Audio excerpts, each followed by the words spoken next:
Hello guys, welcome back to the Turtle Programming tutorial. So today we're going to start doing some basic Turtle commands so you can see how it kind of works.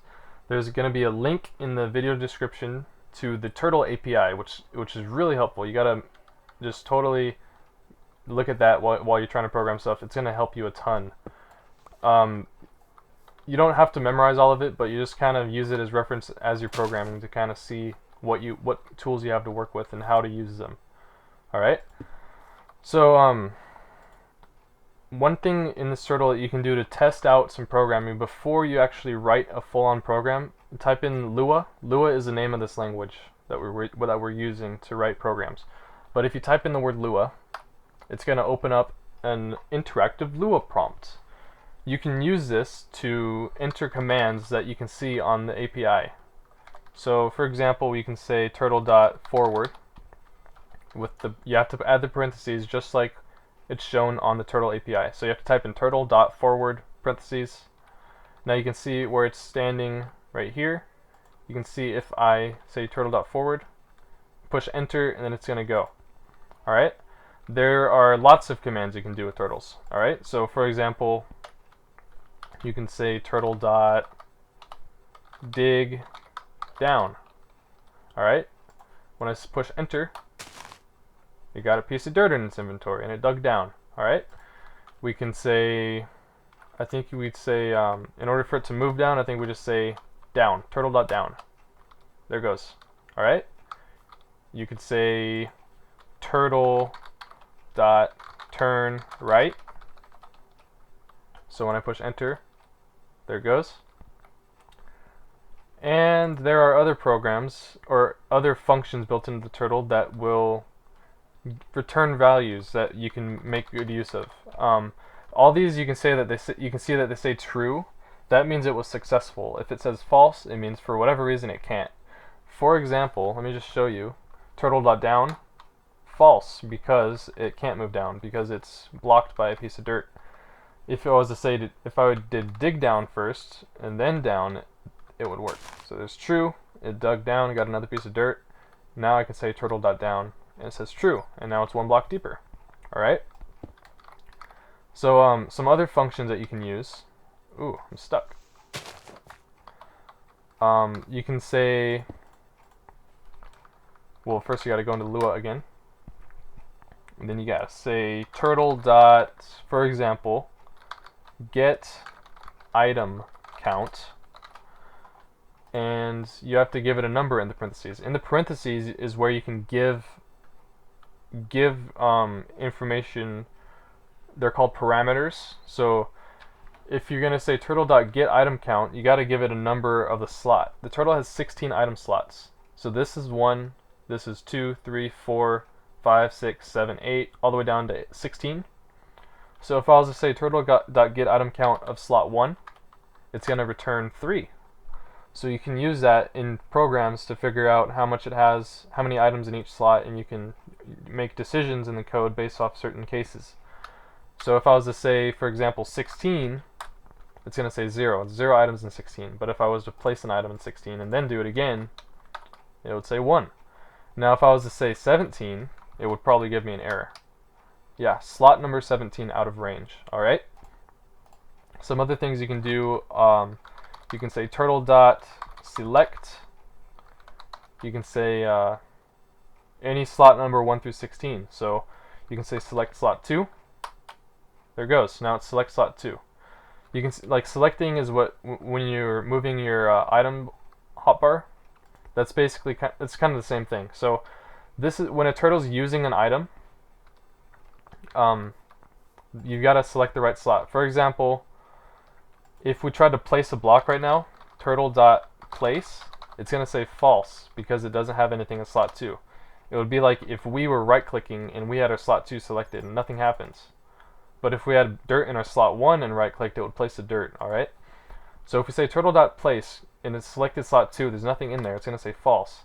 But if we say turtle.select slot 1, now you can see the red is behind this dirt, and then we say place, it's going to place a piece of dirt. Alright? It's just going to place it right in front of the turtle. It doesn't need any you know, if we were placing dirt, we would need a solid object to place it on. A turtle would place it in midair. It would just place it no matter what right in front of itself. Also, you can do place up or place down to place it above or beneath the turtle.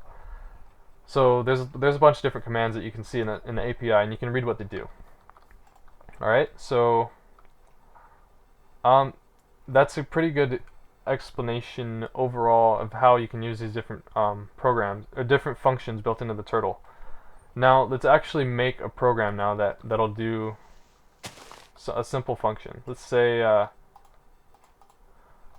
well, first of all, in order to get out of this Lua thing, you have to say exit with parentheses like that, or you can just break the turtle and put it down again. Alright, so now let's go ahead and clear the screen to get rid of all this stuff. Okay, so the first program, let's go ahead and first of all, let's delete everything we don't want. In our directory, we can delete test. Alright, delete test. Alright, we're good. Nothing else in there except for ROM, which is, don't mess with ROM. That's a directory of a bunch of other stuff. That's not a program. Alright, so clear. Let's go ahead and edit. So this is creating a new program. We're going to create a program called first. Alright? So now let's see, what do we want to do? Using all those turtle commands, what can we do? We can say turtle dot we're just gonna make this thing go ahead and go forward 3 spots. Alright? Turtle dot forward.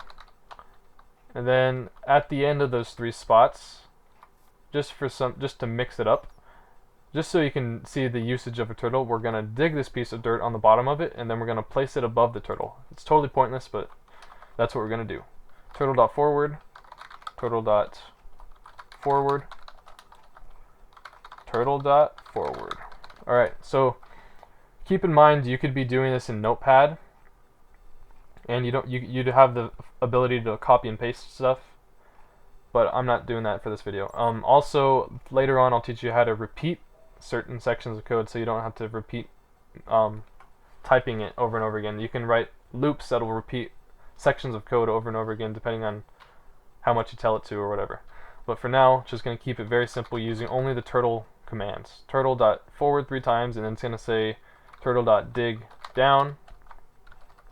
Then it's going to go ahead and say turtle dot place up. There you go. So all those commands you can see in the turtle API that I'm putting in the description. Okay, so then we can say control, save, exit. Now once we type in the name of the program, which is first, it's going to go forward 1, 2, 3 blocks. Let me go ahead and fill these in. And then it's going to dig this block underneath it, and then it'll place it above itself. Alright, so let's go see if it works. Alright, so it works.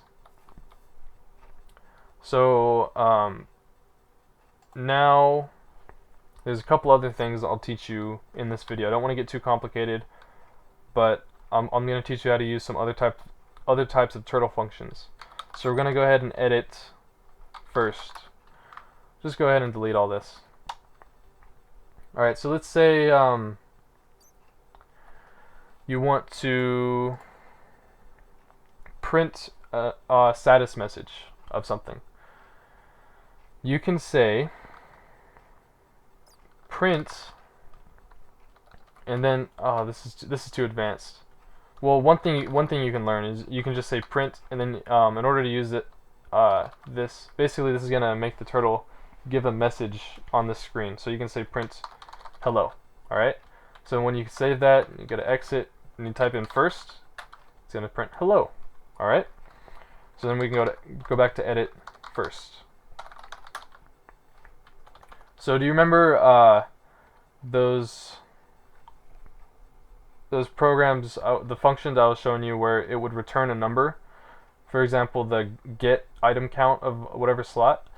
Well, we could print